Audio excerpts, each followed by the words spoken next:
Hello, it's January 9th, 2022, and I figured I needed to do a little introduction about myself.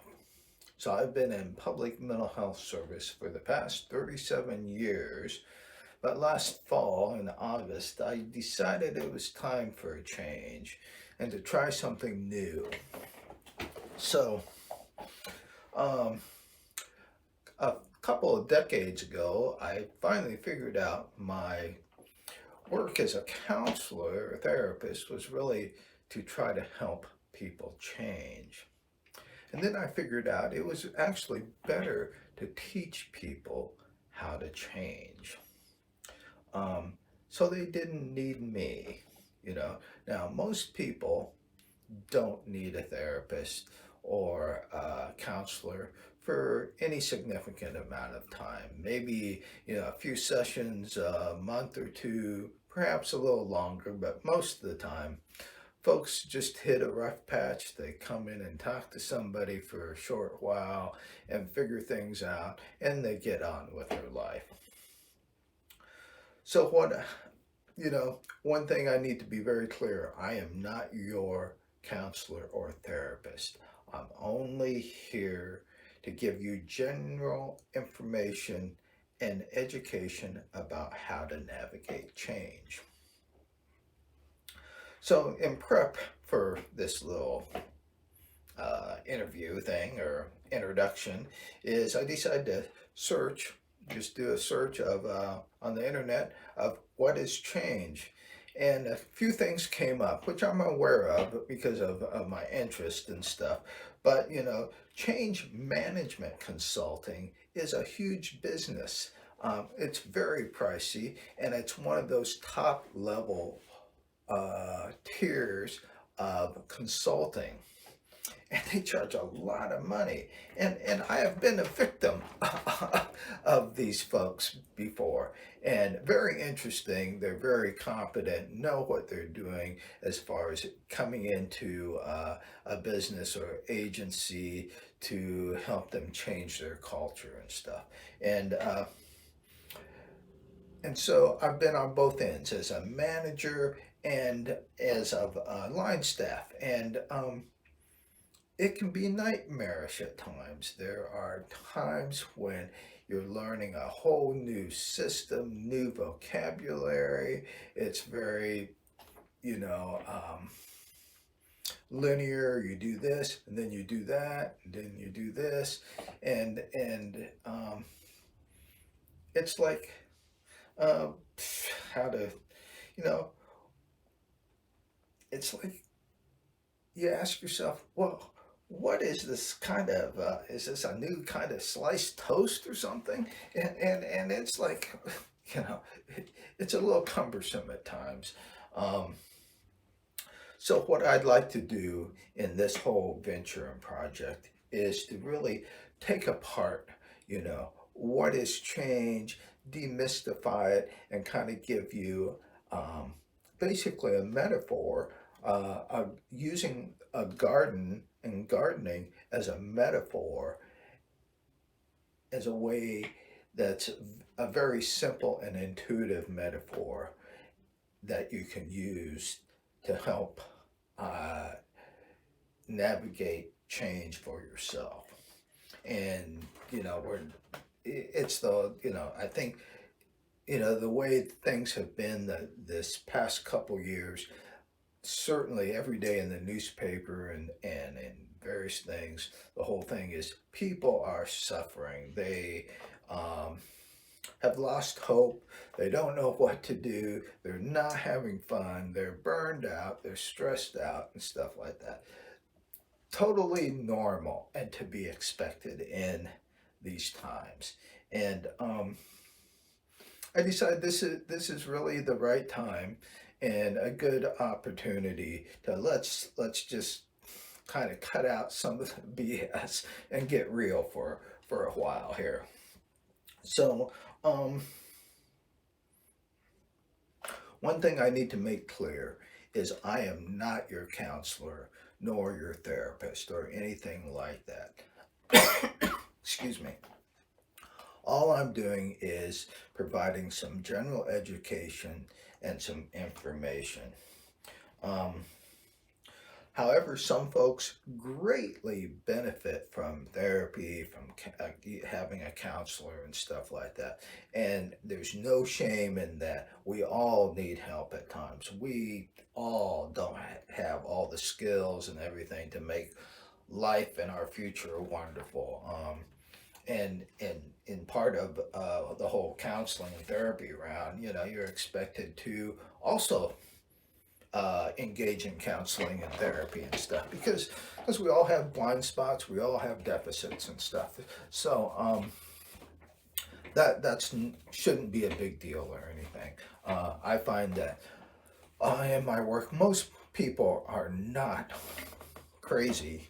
They're just at times dealing with crazy situations and they just don't know what to do or need to figure out how to do something or to do something different. So it's very, for most people it's very simple and straightforward, though at times it is not easy. So it can be simple and not easy. And what I'm going to provide here and instruct here, give information is, hey, this can be a pretty straightforward thing. You don't need to have gone and have a graduate degree in psychology or anything like that. So I'm going to try to avoid the academic vocabulary, the erudite, lofty ivory tower concepts and all that stuff. I'm just going to try to lay it out here really quite simply.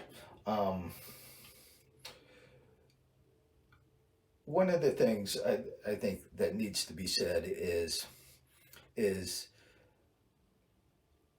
and I know some of my colleagues are going to be horrified at this, but here it is. Not all counselors are going to be right for you. We're a lot like used car salesmen. Sometimes we seem like to be a great person, but we don't have the car that you want to buy, nor perhaps a car that you can afford. On the other times, we seem to be, oh my gosh, who is this crazy therapist? They may have a nice car, a car that I can afford, but oh my gosh, who is this person that I'm trying to get help from? So it takes a while to find somebody that both has the skills, the experience, perhaps the education that can help you, and also have you have a chemistry, a relationship that you go, hey, this is a reasonable person. I seem to get along with them, and I perhaps trust them, and they can kind of push me to do new things or different things and stuff like that. So I'm just putting it out here. This is me. What you see is what you kind of get here, and I will try to do my best. I think there's several things that I've learned over my career that's important for me as a person, but also as presenting information and stuff. And what I want to do is who I am is I have basically 3-4 um, touchstones or compass points for me. And one is integrity.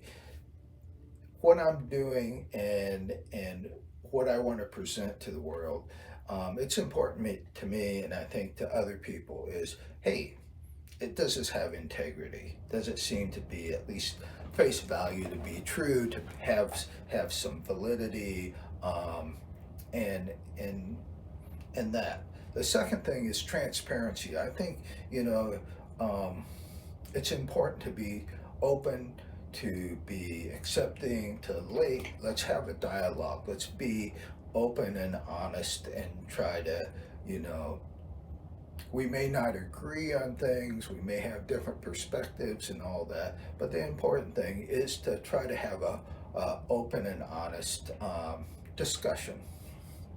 The third thing is when I was doing a lot of my work, and I'll get to my experience here in a moment, is that it's important to be compassionate. And what I mean by compassionate is often I would be in an interaction, an evaluation, or working with a person, and to me, in the back of my mind, or part of me was always saying, "Hey, am I presenting myself and interacting with this client in a manner that has compassion?" Meaning that if I were in their shoes, is this how I would want to be treated? And so there's that piece. And then the last piece is in some of my work as a involuntary treatment officer, basically being asked by the ER or the jail or whoever to come in and evaluate a client. Um, that involved a lot of power, a lot of power differential, and in a lot of one way to look at this, I was invited into the ER as a consultant to figure out what to do with this person, and in general, I was sort of the home plate umpire. And in that role, I said the person was safe to go home, or the person was detained or committed to a psychiatric facility. Um, Oftentimes, that did not need to be done.